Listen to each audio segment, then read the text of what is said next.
তোর কিচ্ছা কাহিনী আমি শুনি নাই হারে বাড়া। কাল খাওয়া দাওয়া বসে থাকা দুনিয়ার কাহিনী, শালার যে এত কাহিনী তোর ভেতর আছে, যদি নাই শুনতাম আমি এটা কখনো বিশ্বাস করতে পারতাম না। ও এখন আমি খারাপ না? তোমার কাহিনী আমি জানি না? না তুই ফেরেশতা, তোর ছোট্ট থেকে তুই যে বড় হয়ে আমার ঘর পর্যন্ত আইছিস, তোর অতীত বর্তমান ভবিষ্যৎ আমি সব শুনছি। তোমার চরিত্র যে কি ভালো এগুলো তো আমি সবই শুনছি। হ্যাঁ আমি কি রকম আমার আমার চাচি জেঠরা সবাই জানে, আর তুই কি রকম এটাও আমি ভালো করে জানি। এখন শোন শোনা, এখন আমার সংসার হব না, তোর সমস্ত কিছু আমার কাছে বোল্ট হয়ে গেছে, বিলে হয়ে গেছে। তুই কত মেয়ের সাথে যে সংসার, বাড়িতে বাড়া, কত মেয়ের সাথে যে সংসার, বাড়া, বাড়িতে বাড়া। তুই তোর কোনো শেষ নাই। এখন তুই আমার সংসার করবি, আমার গায়ে হাত দিবি? আমার গায়ে মহিলা আমার গায়ে হাত দেয় শালা, আমারে খাবি আমারে পড়বো শালা, আমার গায়ে হাত দেয় ইনসদ মহিলা। আর ভাইয়া চরিত্র জানেন, এর চরিত্র অবিয়ে থাকতেও শুনছি খারাপ, তারপরে আল্লাহর লেখা ছিল দুইজনের বিয়ে হয়ে গেছে। ও বাবা বিয়ের পর যে আর কিসা কাহিনী যত প্রকার কেরুকার্য, আমি যদি এটা নাই শুনতাম ভাই, আমি এক দুধ কলা দিয়ে কাল সাপ পুষতাম। কি ভাবি ভাইয়া জানলে বলেছে ঠিক? আরে আপনার ভাইয়ের চরিত্র পুরো ঠিক আছে? ভাইয়ার চরিত্র যে খারাপ আপনাকে কে বলছে? শুনবেন কে বলছে? হ্যাঁ বলেন আপনি। তাহলে শুনেন। শোন, তোর একটা কথা কই, আমি তো আবার পারি না। ঘটনা হয়েছে, আমি তোর জামাই চাষি লাগি, মুনমুন আমার নাম।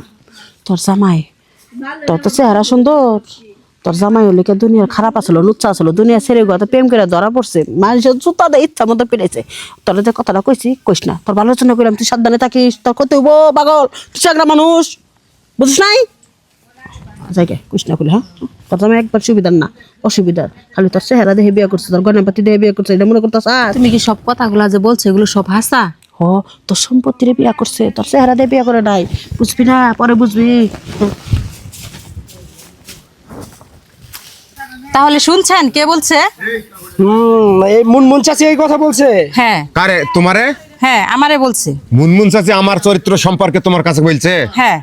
আর এই মুনমুন চাচি তোমার চরিত্র সম্পর্কে, তোমার বাপের বাড়ির থেকে যা তোমার অতীত ঘটনা, বিয়ের পর যত প্রকার কাহিনী, সত্যই না মিথ্যে আল্লাহ ভালো জানে। শোনা, আমি তো কোনোদিন এরকম তোমাকে দেখিনি।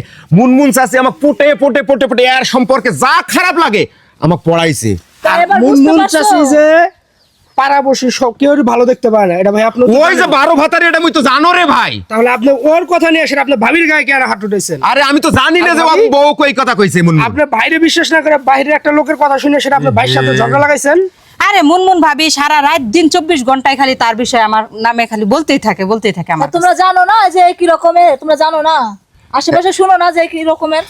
শোনো না দিয়ে, এই মুনমুন চাচির কথা কইতেছো না, এক ছোট্ট কাল থেকে আমাগো এলাকায় সবাই 12 ভাতারি করি কয়।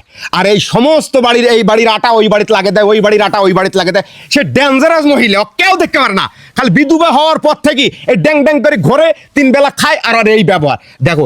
তোমাকেও ক্লিক লাগে গ্যাঞ্জাম লাগাইছে, আমাকেও ক্লিক লাগে গ্যাঞ্জাম লাগাইছে। কর আছে আপনারা কি কয় মনটা? ভাই আর ভাবি দুজনকে বলতেছি, মানুষের কথায় কোনো কান দিবেন না, ঠিক আছে? আপনারা দুজনে সুখে থাকেন, এটা অনেকের সহ্য হবে না।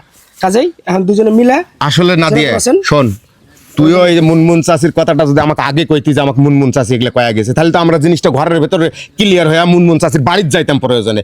এইরকম মারামারি সিক্রেট দরকার আছে? তুমি তো কিছু না জেনে শুনেই খালি আমার মারলা। ডেঞ্জারাস মহিলা রে ভাই, এইভাবে কি আচ্ছা, সব হয়? বাদ দাও, এখন আর মন খারাপ করিও না।